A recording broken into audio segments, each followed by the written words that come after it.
Avui començarem la sessió amb Andrew Flinn. Good morning, bon dia Andrew Flinn. És especialista en història oral. Ell és del Col·legi Universitari de Londres, University College of London. Ha impartit classes al màster d'aquesta universitat. Ha estat membre del Consell Internacional d'Arxius pel que fa a la secció internacional sobre arxius, educació i formació, ICASAE. Ha estat vicepresident d'un grup arxivístic i patrimonial del Regne Unit, vinculat i coordinador del clúster d'arxius. També va treballar al Museum Working Class in Manchester i al Museu Britànic i està especialitzat en un tema molt interessant com són les comunitats participatives i de producció de coneixement vinculats a la transformació social. Té diverses publicacions vinculades als arxius, a la justícia social, a la història de la lluita, moviments socials, etc.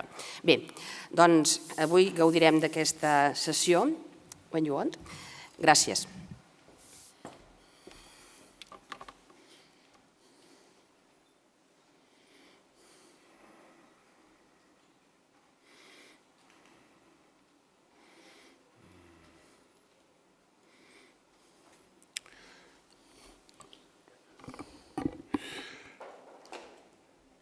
Good morning. Apologies for speaking in English, but it is an honor to speak at this Congress.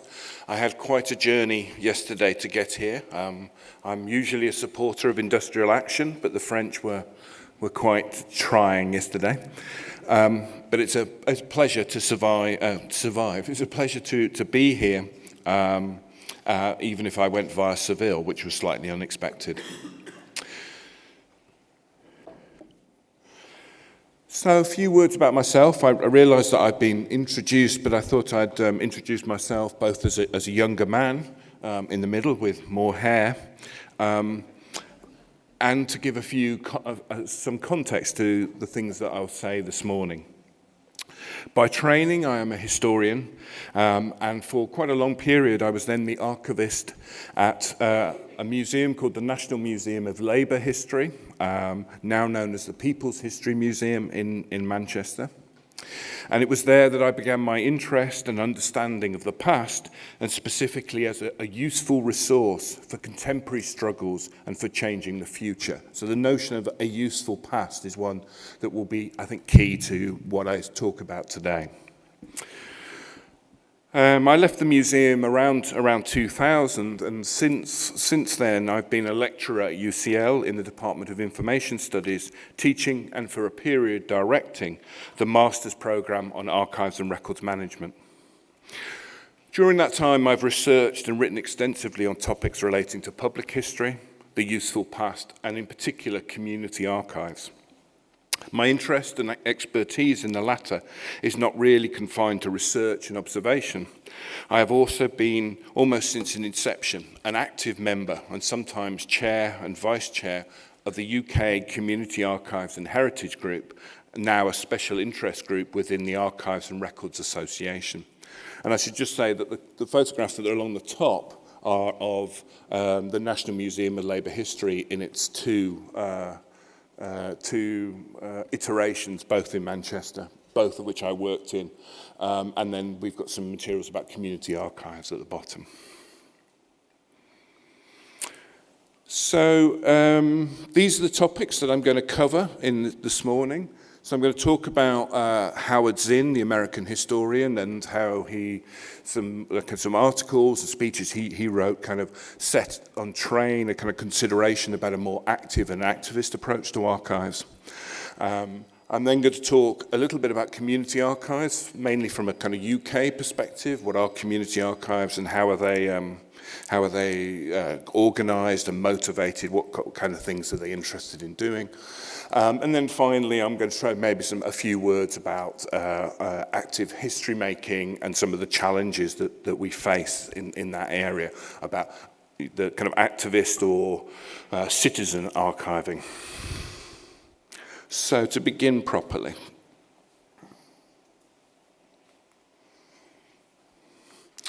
The title of this talk comes from a famous and provocative address given by the radical American historian Howard Zinn to the Society of American Archivists meeting in 1970, almost to the year, almost exactly 50 years ago.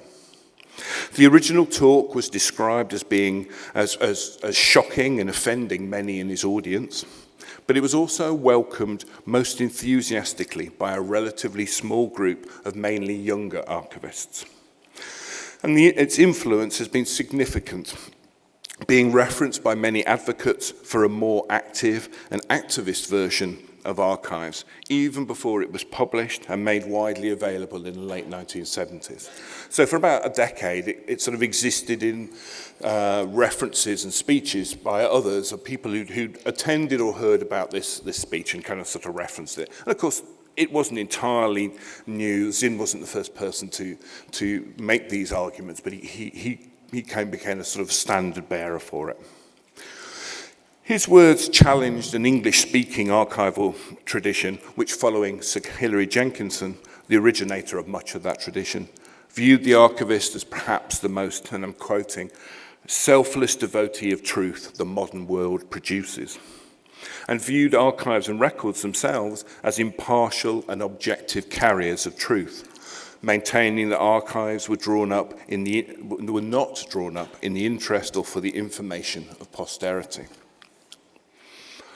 Much of the professional literature on the archive and archiving relates to records and record-keeping systems of the state and corporate bodies, and has its roots in the records of powerful families and their documented control of the land, of court, and of social relations.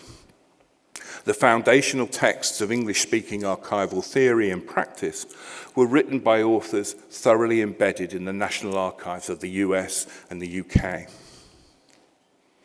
What these national archives and archival practices represent are accounts of society in which the view from the top, from governments, from corporate bodies, and from powerful individuals and groups at the expense of other less empowered individuals.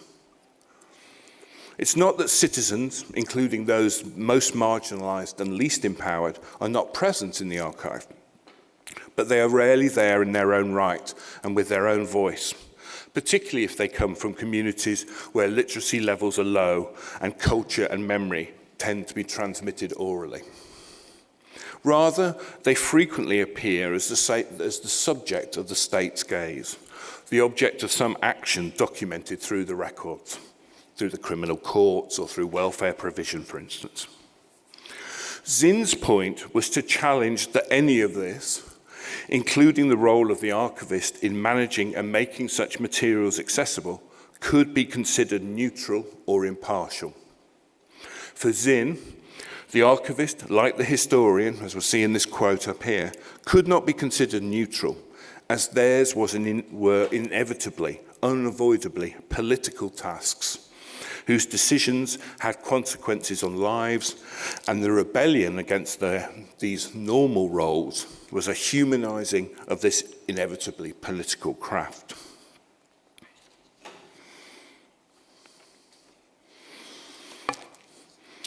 Zinn's talk must be understood within the context of his times.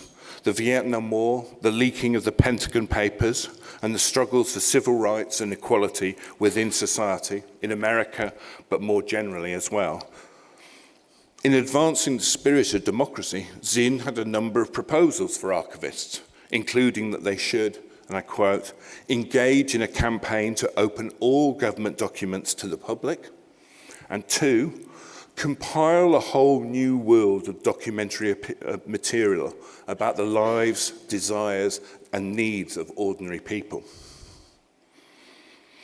One of the key figures in advancing Zinn's message before a wider archival audience was the Society of American Archivists president, Gerald Ham, and his address to the Society's conference in 1974, and subsequently published as the Archival Edge in the American Archivist in 1975. Following Zinn, he also rejected passivity and neutrality in favor of an archival activism. Identifying a number of factors, including the bias and lack of representation in the archives, the ever-growing bulk of records being produced, and even in 1975, the growing impact of technology on the archives and archival records, Ham advocated for an archival activism in the following ways. He said that archivists should be proactive in the perusal of archives relating to the full range of society's institutions, including pressure groups and protest organisations. That archivists should be more active and proactive in the act of appraisal. Further, they should be active creators of content, the historical reporters of their own times, not just the passive receiver of stuff. And acting now, while the material still exists, proactively making contacts and establishing the record's safety.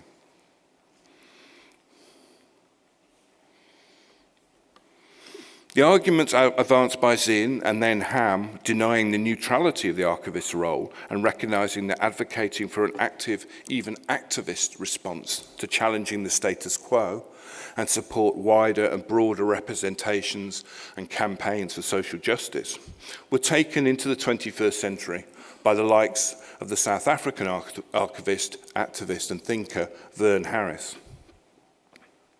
Drawing upon his experience of working in the state archives in the transition from apartheid to democracy in South Africa and with the Truth and Reconciliation process, Harris emphasised that the archivist should always be active in framing the archive, and that the archivist, through carrying out of his or her regular duties, that is appraisal, collection, description, digitisation, can either support dominant narratives or can work to complicate or challenge those archival impressions.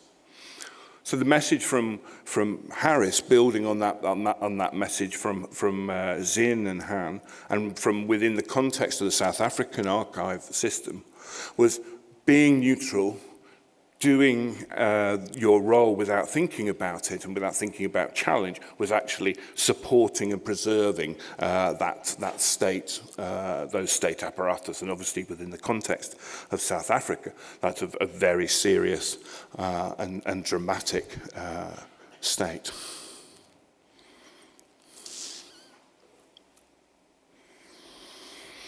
The dual role of records in enabling repression and genocide, and at the same time or later potentially producing the evidence of those actions and responsibility for those actions in later cases and inquiries for truth and justice, is well known and provides strong emphasis for archivists and record keepers with such collections to participate actively in these processes, supporting the identification of access to records that can result in restorative justice. As we can see in the points on this slide, archivists have played a very significant role right across the inquiry process, the post-war justice, thinking about kind of a more active role for archivists and record keepers, both looking at the records that are created, but also their capture, their preservation, and their accessibility to a range of truth and reconciliation commissions, to activist campaigns for justice and accountability.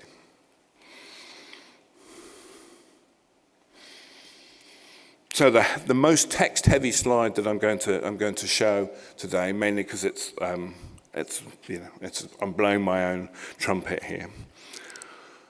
Despite a growing use of the terms of active archiving and archival activism, there was very little attempt to define what these terms meant and to differentiate between different types and degrees of activism.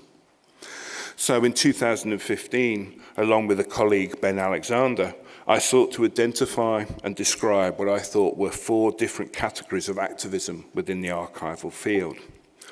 So we have the notion of an active archivist or active archiving, which describes an approach which really just moves us away from the notion of being passive and neutral and just acknowledges that all of us in our work are actively framing, involved, engaged in collection development, in working with creators, and in ways that are actively, are actively part of the kind of sort of archival process.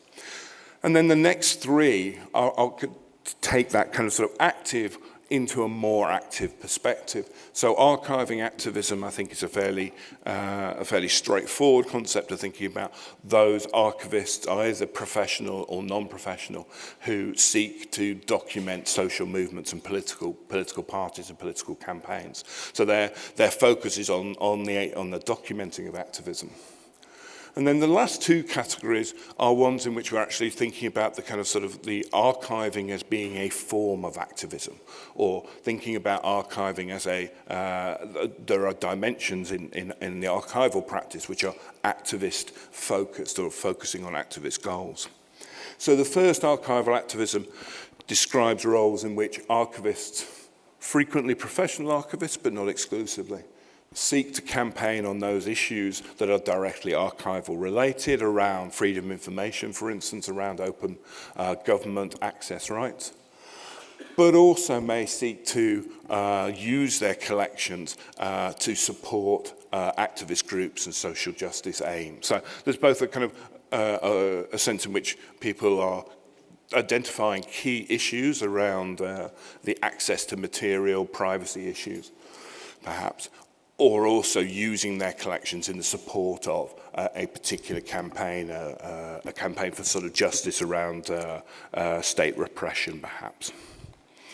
And finally, and the one that I've perhaps focused most on in my work and possibly also in my life, has been this kind of sort of notion of an activist archiving, where activists themselves employ archival practices and the work of archiving as not as something as a kind of sort of historical legacy, but as something that is key to their social justice campaign, so that if they're campaigning against gentrification or against police violence, they're actively using archival techniques of collecting material, checking it for authenticity and reliability, and then making that material accessible.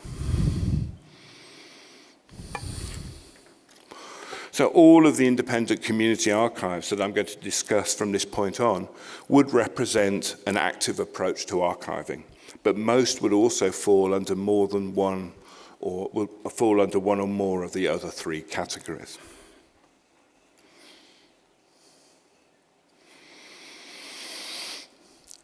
Bringing it into the kind of contemporary space, and particularly the contemporary digital space, I think that the issues around this kind of sort of contemporary activism in a record-keeping environment are important and wide-ranging. And I just a kind of sort of list here of the kind of sort of areas in which I think we can see archival initiatives happening primarily in online, or at least thinking about considering online and digital environments. So again, the promotion of freedom of information and other open government initiatives, while seeking to ensure that those accessing records have access to records that can be authenticated, that are trustworthy. Perhaps taking that a stage further by promoting in cultures where openness is perhaps not so clear, or transparency and accountability are issues that are limited, are curtailed. Moving into areas where leaking and whistleblowing, the illicit leaking of documents might also be part of this place. We've also seen quite a lot of examples where archivists and other people involved in the keeping of records have prevented the illegal destruction and closure of those records, either by copying or just storing those records away.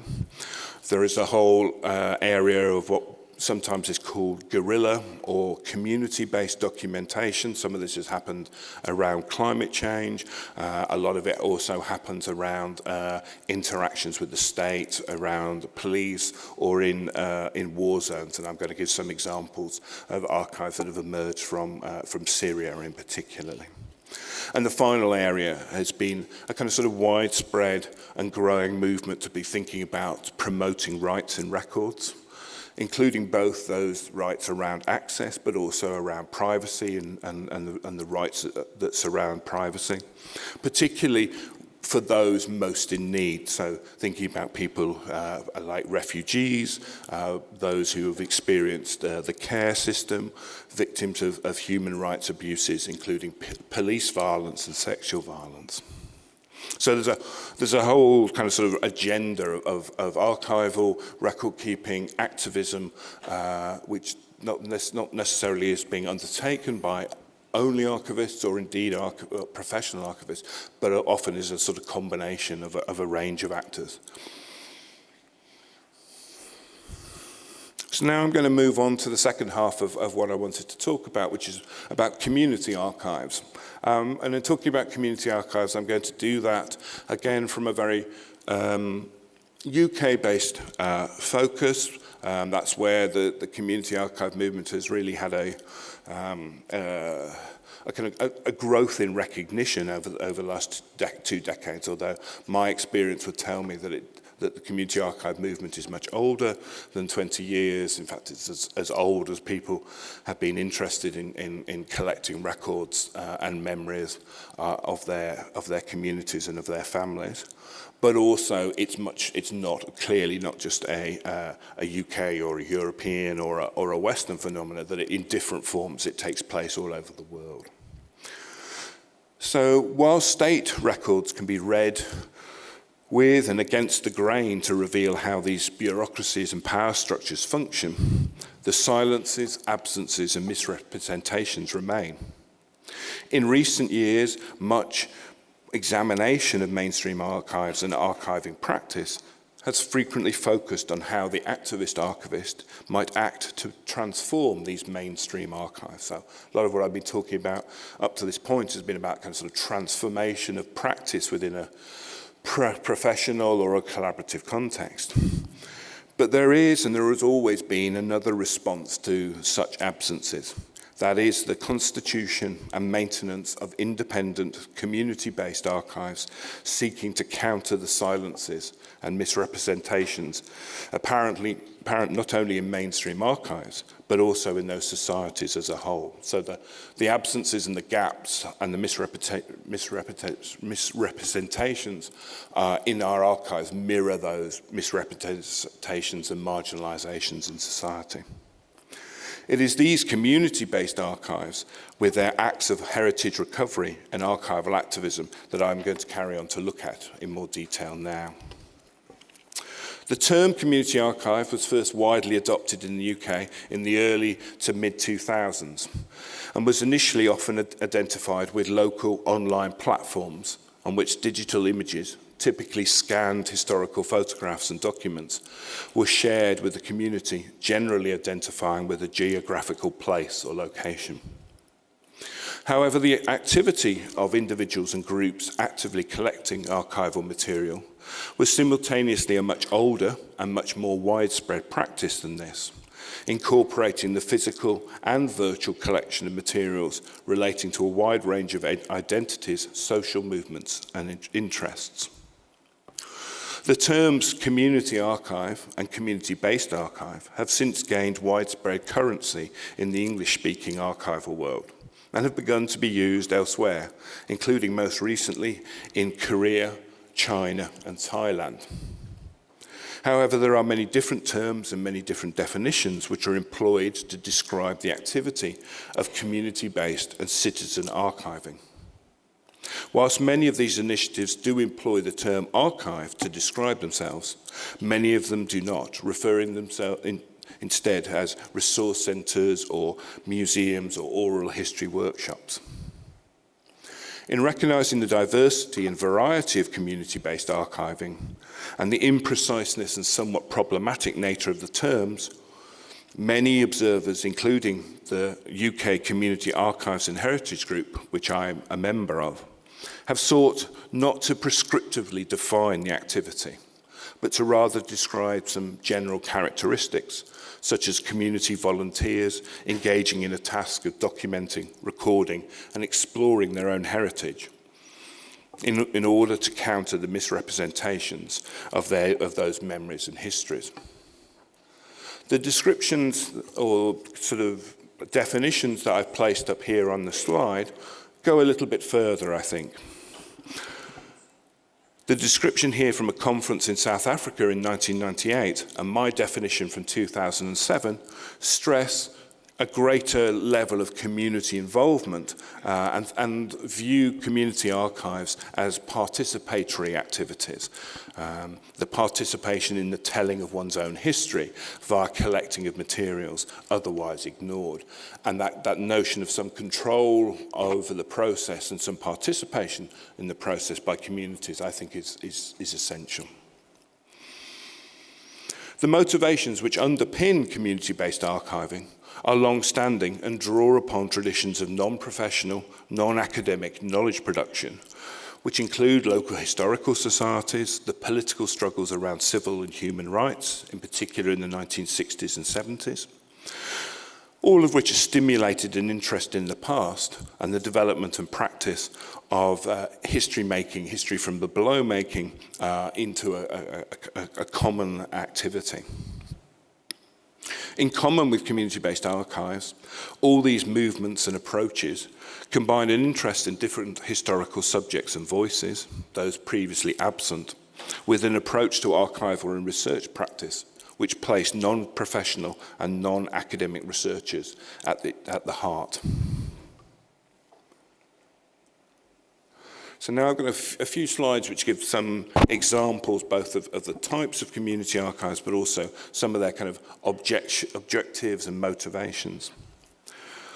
So one of the issues that we might be, I think it's worth considering, is the impact of technology on community archives, and particularly what sometimes is referred to as the second wave of community archives. So there's this, as I say, there's this older practice of community archives which predates their rediscovery or re-acknowledgement in the 2000s, and actually, goes back to the 60s and 70s and before. But this second wave of interest in community archives, and particularly its recognition in professional circles, certainly relates to the impact of technology. So I think what we saw in sort of the late 1990s and the early 2000s were sort of developments in networked and social ICTs, which were highly significant in this second wave. Initially, it was the development of cheap and effective scan and upload software, which meant that it became easy to share and engage with heritage materials in that in a kind of sort of collective context. It had the effect of disrupting spatial barriers to engagement, but was quite crude, I think, often. So in the top corner on the left-hand side, is something that was called Comma, a CommaNet, which was just effectively a way of communities being able to scan and share their materials and then do some very basic tagging material. But it provided the focus of a lot of early community archive activity, and a lot of the early funding was directed towards this kind of activity. It has a slightly controversial finish in that it also tells us some of the dangers of community archiving and proprietary software, in that the software collapsed on a large lot of material and became unsupported, and a large amount of the material, community material, was lost through that process.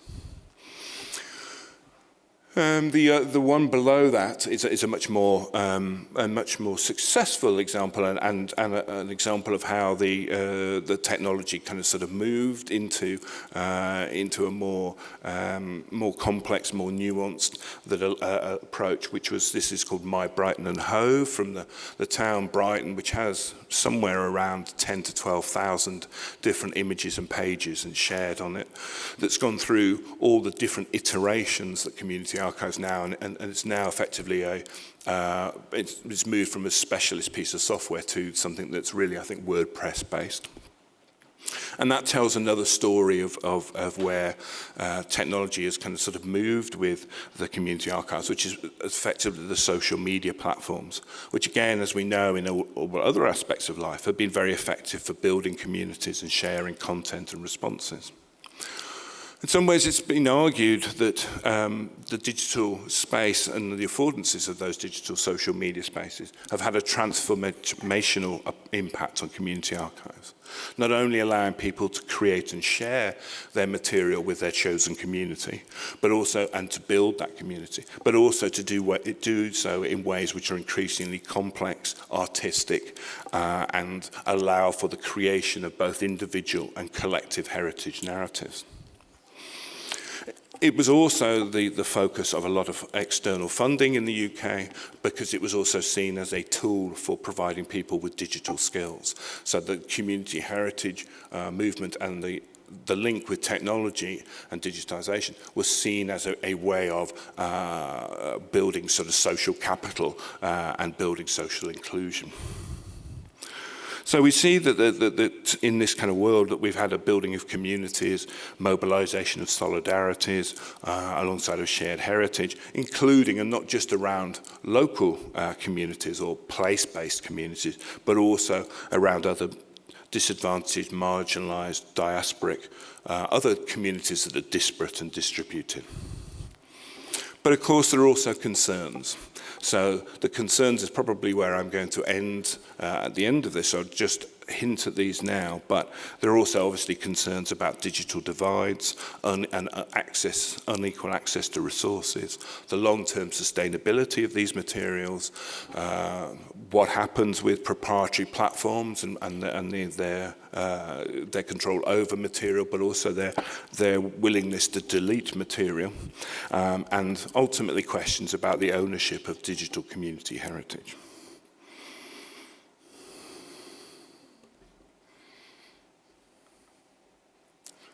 So here's some more which kind of just show the different sort of social media platforms, some Facebook, heritage sites, some WordPress blogs, all of this which is a sort of using and creating community heritage material in varying degrees of levels of sophistication.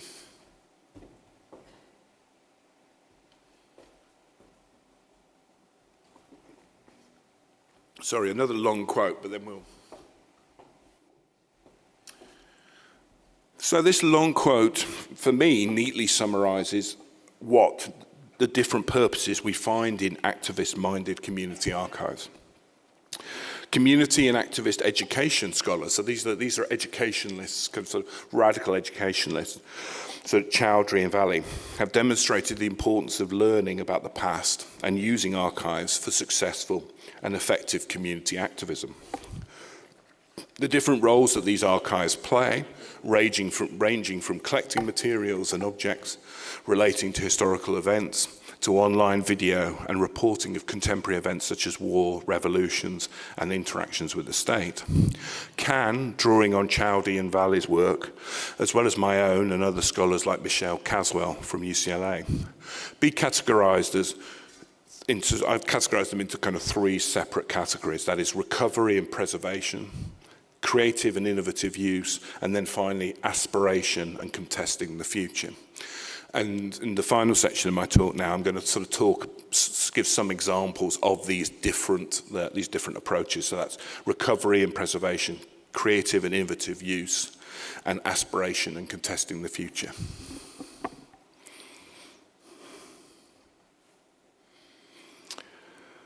Almost all community-based archives are created either to collect and preserve a history and heritage that is either endangered through neglect or is not represented in other more mainstream and dominant narratives and heritage processes. This might occur as an act of urgent salvage and recovery, of rescue indeed, when a crucial regional industry declines or when a local area is redeveloped and gentrified and the history and memories of those communities risk being lost through dispersal and mainstream institutions not being active in collecting the traces of those communities. In those cases where people, and sometimes subsequent generations, have been forced out of their homes and communities, such as in Palestine, then community-based archiving, including oral history projects, but also small community displays of any remaining objects and documentation, is an emotional and affective element of remembering, indeed commemorating and never forgetting those homes and communities.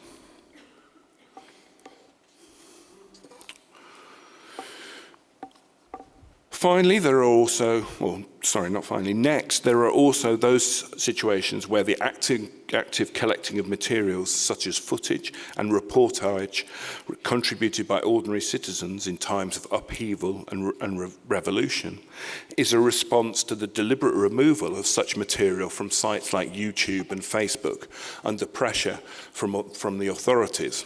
And in this case, an example here from an Egyptian archive. So the Archive 858 operates as an archive of resistance, preserving the memory, often derived from anonymous citizens' own recordings of the revolution in Egypt, in Tahrir Square in particular, and responding both to the state's dominance of the narrative of the revolution, as well as threats from the state and from tech companies to the survival of these films and videos and memories on other platforms such as YouTube and Facebook.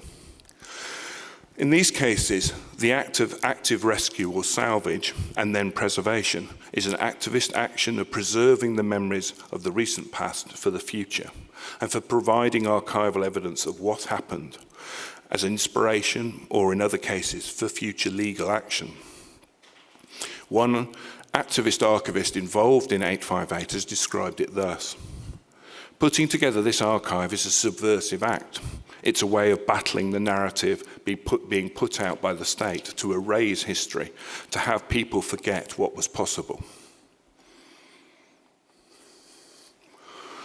In the case of urban redevelopment and gentrification of inner city areas, oral history projects and community archive projects were initiated by community activists, firstly, because they feared that the redevelopment would simply engulf them, would tear their communities apart, and that they would seek to try and capture those community memories and further before they were dissipated, and then further perhaps as part of a strategy to employ history and records to resist those changes. This practice, which is kind of indicated by this slide on both the quote and the website. This practice continues to this day, as described by my colleagues in this area of research, Sue Pell and Elena Carter, anti-gentrification groups combining the collection of documents about process by using archives and FOI requests, Freedom of Information requests, to use in the campaigns and using oral history techniques to capture the memories and experiences and to give voice to local communities. Projects like Trellick Tales and Grenfell Matters, which captures and makes accessible the memories and experiences of those living in social housing, seeks to prevent the othering and the disregard for ordinary people living in such housing conditions, the kind of disregard which resulted in the disastrous Grenfell fire in 2017. The lack of archives and material culture relating to a particular culture or community in mainstream and heritage bodies, and the very ephemeral nature of much of the traces of marginalised minority ethnic groups, for instance, or peripheral cultures, means that collecting and preserving these traces before their ephemeral nature, whether paper or digital, means that they disappear, is frequently an urgent task. Again, it's a task of salvage.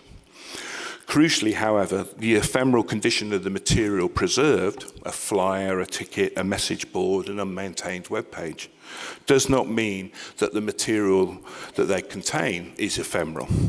The emotional resonance of these unique traces of community memories and cultures is often as strong and as powerfully effective as anything that's held within a more, traditional definition of an archive.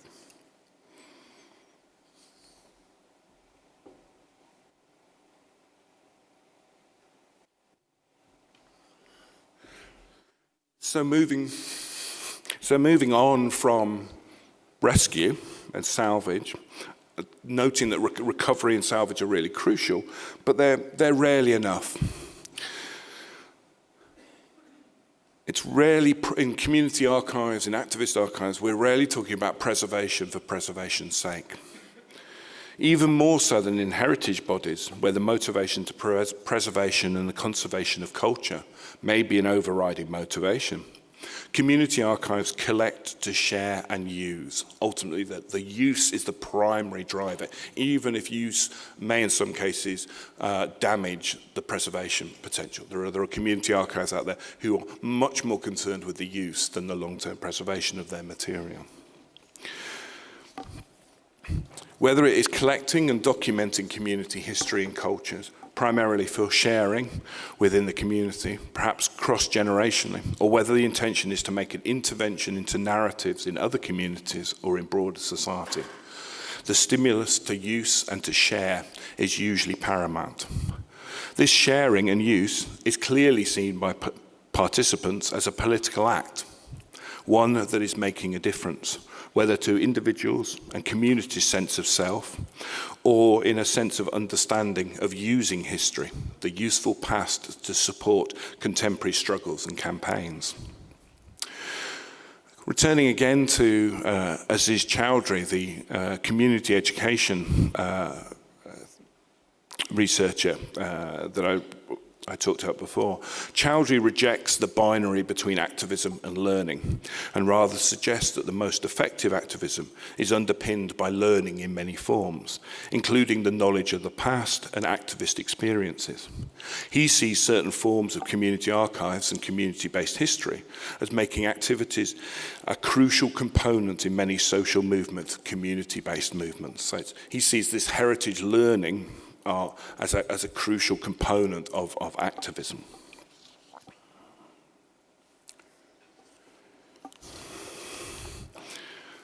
And we can see in some of these examples that I'm now going to briefly look at how these materials are being collected primarily because of their use. The preservation is a use-driven motivation.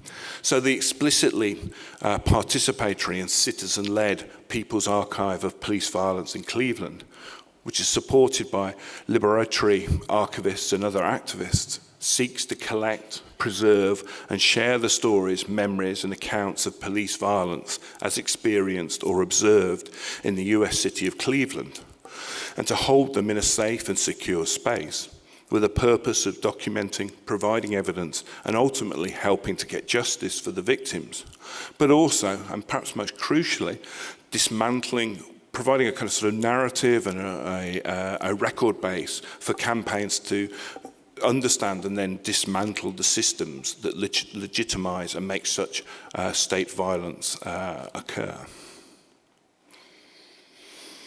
Further examples here, I've got screenshots of Witness and the Syrian archive. These are further examples of how digital archives can be created, which both seek to preserve crucial materials, direct testimony, films of bombing raids and chemical attacks, extrajudicial killings and genocide, and how those materials can be protected from destruction, either by state actors or, again, as with the Egyptian 858 archive, by social media platforms under pressure from governments to take down and delete such material, rather than recognizing the potential legal value of these archival materials for potentially obtaining future justice and restitution. What is particularly notable about many of these sites is their focus on traditional core archival concepts, such as evidence and evidential value, reliability, authenticity, and how these qualities can be established and maintained archivally over time. So often, without the involvement, direct involvement of professionally trained archivists, these groups are very interested in exactly the same concepts that we've held as being core to our understanding and our practice for the last 100 years and more. So moving on to my final area in which the archives these archives are operating, and building on that notion of use.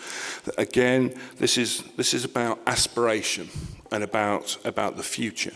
So these archives, maybe archives in general, but these archives and their engagement with the past It's about engaging with the past in the present, but it's also about changing the future. It's about an aspiration to a different world, particularly where these are coming from places where people are subject to extreme human rights abuses or refugee status with a loss of identity and records, or diasporic communities that are struggling with senses of belonging and identity.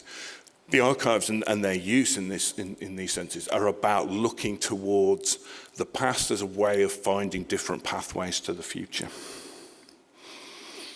And sometimes that can be in the erection of a physical space. So this is the Black Cultural Archives in Brixton, that is more or less 35, 40 years in the making, but also represents an aspiration towards the future of as a repository of struggle, of the experience of racism. It's also a repository which looks to the future, that looks to not necessarily put those behind, but that sees the community being able to interact, to have its place within, in this case, British society, in a way that is transformed from the past, and that the archive, in some senses, operates as a kind of monument to that past, but also to the aspiration towards the future.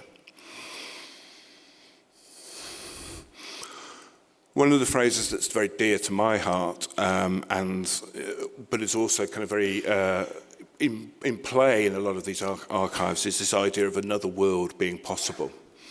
And amongst some of the sort of, broadly speaking, you might class them as kind of sort of anarchist-inspired archives, so, or at least sort of info shop. Social centre type archives. There's a lot of sense in which the archive is important, and discussing and enabling the past to be part of those discussions is important. But actually, it's the idea that it's also as a prompt, as a space in which thinking and action can be planned. So that rather than the contemplation of the past for the past's own sense, it's also a space in which the past is used to try and change the future. So this is not very readable, unfortunately, but this is returning to Zin, and is my final slide, my final thoughts. Zin elsewhere, and this is from an article written around the same time about trying to define what radical history was.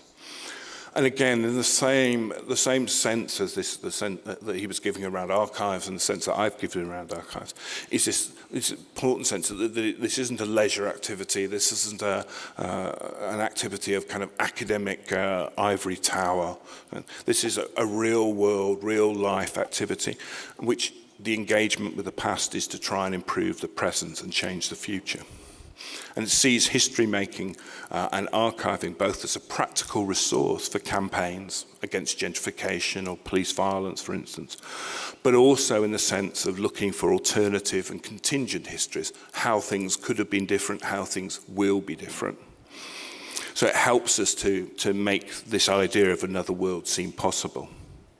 And the digital possibilities in this area, and the interventions that we can make through digital platforms and digital technologies is huge. We can, in terms of sharing materials and making connections, building communities.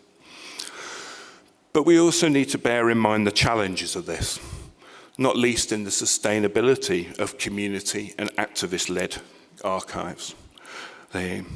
The questions around digital preservation, the questions around resource and expertise in those areas, and the actions of the state and tech companies in controlling and taking down, removing material, questioning ownership of those materials.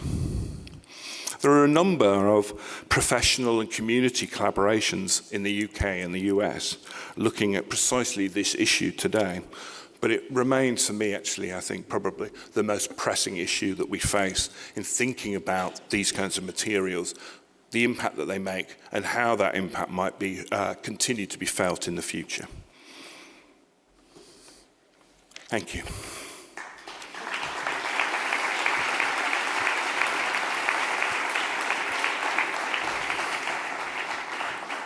Thank you, David.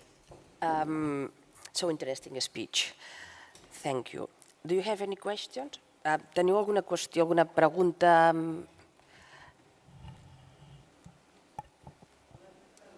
Sí, però fes-la curta, sisplau. A veure, espera que apunto jo també. No tens el micròfon, sisplau?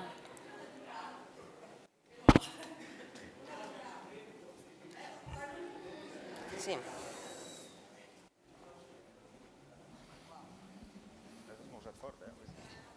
Hola, bon dia, hello. Quan una comunitat aconsegueix proves de la violència policial, com és el cas de Catalunya l'1 d'octubre... Espera't. When the community... Aconsegueix, eh? Sí. When the community have Proofs. proofs about police Violence a Catalunya. Violència policial, violence of policy. Calla, espera. Què fer quan aquestes proves per la justícia són desestimades o descontextualitzades? What we do when in a judge don't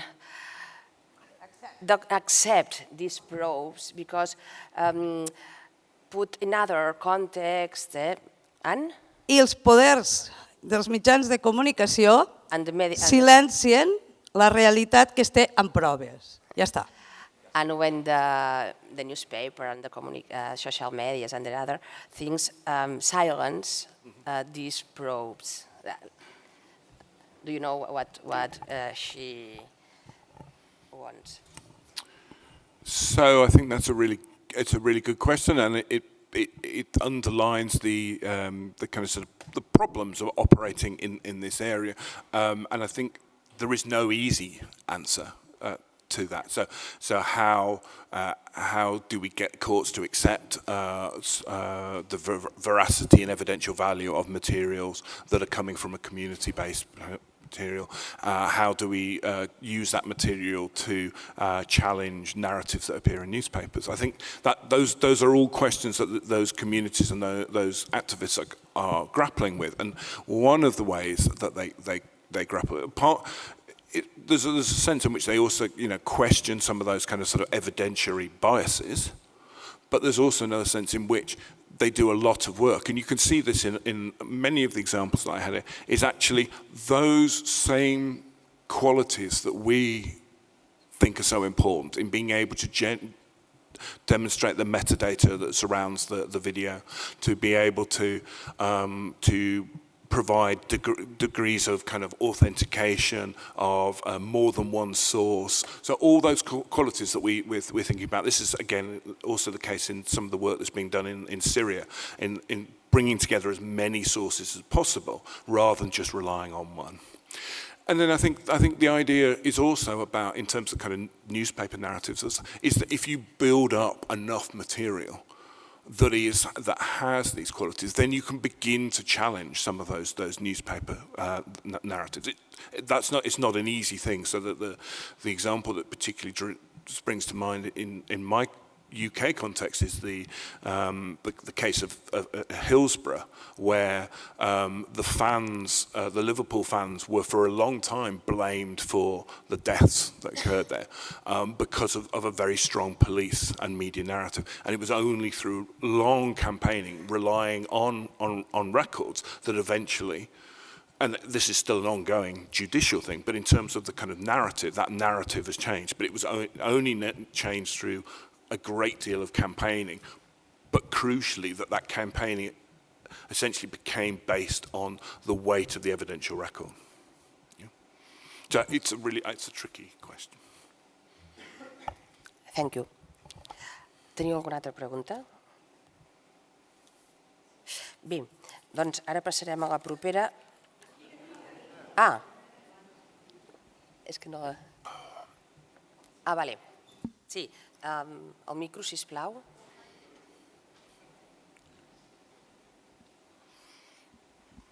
La faig en català i després intento fer-la en anglès.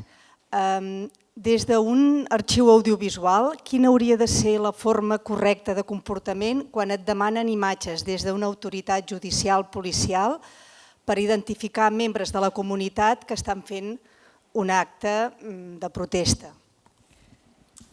What would be the right way to act being part of a media archive when we are required by a judge or a police actor to offer them some footage in order to identify people doing some kind of demonstration or acting against the power?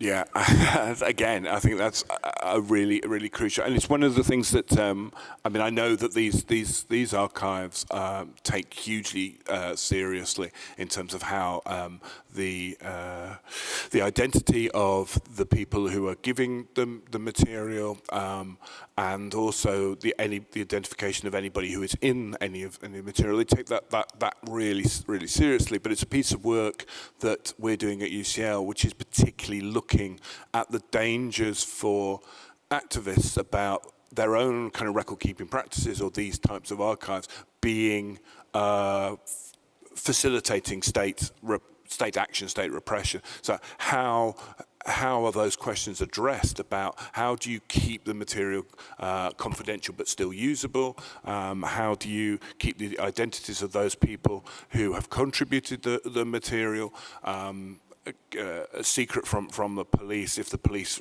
request that material, without compromising those identities and without compromising the evidential value of the material? So there is, I don't think, a clear answer other than being hyper aware of that and trying to think about ways in which you can build into your systems ways in which the identity of individuals in the material that you're held can't be used or can't either be accessed by the state or can't be used by the state in order to in exactly opposite. But it's a real danger, I think. But it's not new. I mean, it's a danger that parties and people involved in activities that the state doesn't in some ways deems to be subversive, have always run the risk of having the records and their materials being confiscated for the police for the purposes of identifying them. So I think activists have always been, crucially super aware of the problems around in this issue. But moving it into the archival space is quite problematic, I think.